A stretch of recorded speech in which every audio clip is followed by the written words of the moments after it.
ঈদের দিন সকালে ছেলেদের জন্য পাঞ্জাবিগুলো রেডি করে নিয়েছি, কারণ ওদেরকে নামাজে পাঠাতে হবে। হ্যালো সবাইকে, কী অবস্থা আমার প্রিয় আপুরা, কেমন আছো তোমরা? আশা করছি সবাই অনেক বেশি ভালো আছো। সবাইকে জানাচ্ছি ঈদের শুভেচ্ছা, ঈদ মোবারক। সকাল সকাল ছেলেদেরকে গোসল করিয়ে দিয়েছি, কারণ ঈদের নামাজ আছে, সেখানে ওরা যাবে। আর প্রতি বছর আমি চেষ্টা করি আমার ছেলেদেরকে আমি নিজ হাতে এভাবে করে রেডি করে দেওয়ার। এটা আমার ভালো লাগার কাছ থেকে আমি এই কাজটা করে থাকি। আমার দুই ছেলেকে নিজ হাতে এভাবে সাজিয়ে নামাজে পাঠানোটা, এটা আমার কাছে ব্যক্তিগতভাবে অনেক বেশি ভালো লাগে। দুই ছেলেকে রেডি করে দিয়েছি, এখন ওরা ওর নানা ভাইয়ের সাথে নামাজে চলে যাবে। বাচ্চারা খুব খুশি, আজকে ঈদের দিন গরু কোরবানি করবে, ওরা খুবই এক্সাইটেড। তারপর ওদেরকে নামাজের জন্য বিদায় দিব, এই জন্য একটু নিচে নেমেছি। নিচে নেমে দেখলাম আব্বু গোসল করিয়ে দিয়েছে গরুটাকে আগেই, এখন এখানে বেঁধে রেখেছে। আর ওরাও নামাজে চলে গেল, নামাজ থেকে চলে আসলে এটা কোরবানি করা হবে।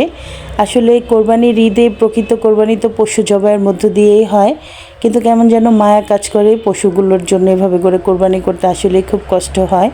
কিন্তু এই ত্যাগের মধ্য দিয়েই তো আসলে সব কিছু, এই ত্যাগের মধ্যেই তো আল্লাহকে সন্তুষ্টি করার একটা রাস্তা আসলে খুঁজে পাওয়া যায়। তো যাই হোক, ওদেরকে বিদায় করে দিয়ে বাসায় এসে সেমাই রান্না করে নিয়েছি, আর সাথে নুডলস রান্না করে নিয়েছি।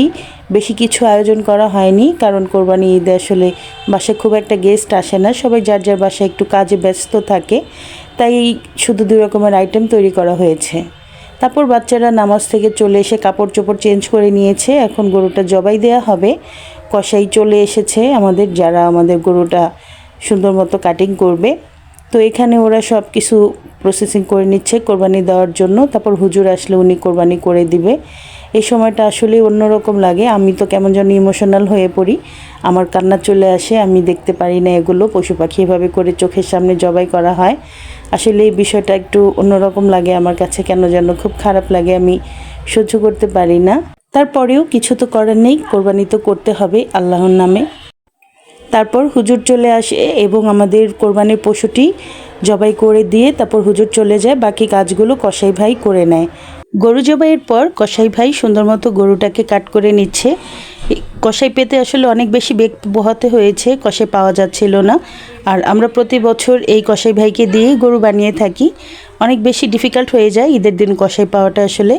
তো আমরা সবসময় এই ভাইকে দিয়ে করাই, এজন্য ওনার অপেক্ষাতেই ছিলাম।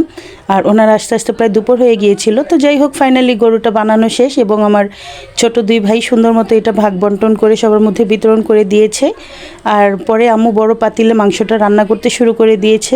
গরুর মাংস খেতে সবসময়ই ভালো লাগে, কিন্তু কোরবানির ঈদের মাংসের ঘ্রাণ আর স্বাদ আসলেই অন্যরকম টেস্টি লাগে। আলহামদুলিল্লাহ, এবারও মাংসটা খুব মজা করে আম্মু রান্না করেছে, আর সাথে কলিজাটাও আম্মু রান্না করে ফেলেছে। আম্মু সবসময় কোরবানির পশুর যে কলিজাটা আছে ওটা ফ্রিজে রাখে না, সাথে সাথে মশলা দিয়ে রান্না করে ফেলে, আর এটা এভাবে করে খেতে আমাদের কাছে ভালো লাগে।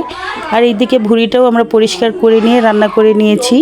ভুঁড়ি পরিষ্কার করাটা আসলে মেয়েদের জন্য অনেক বেশি একটা পরিশ্রমের কাজ, কিন্তু ঈদের সময় এই কষ্টের কাজটাও কিন্তু করতে ভালো লাগে। তারপর সবাই মিলে রুটি দিয়ে মজা করে মাংস দিয়ে খাচ্ছিলাম, আলহামদুলিল্লাহ অনেক ভালো লেগেছে। এই ছিল আমার ঈদ ব্লগ, আপনাদের সাথে শেয়ার করে ফেললাম। আপনাদের সাথে দেখা হবে আমার নেক্সট কোনো ভিডিওতে। Thanks for watching this video. আল্লাহ হাফেজ।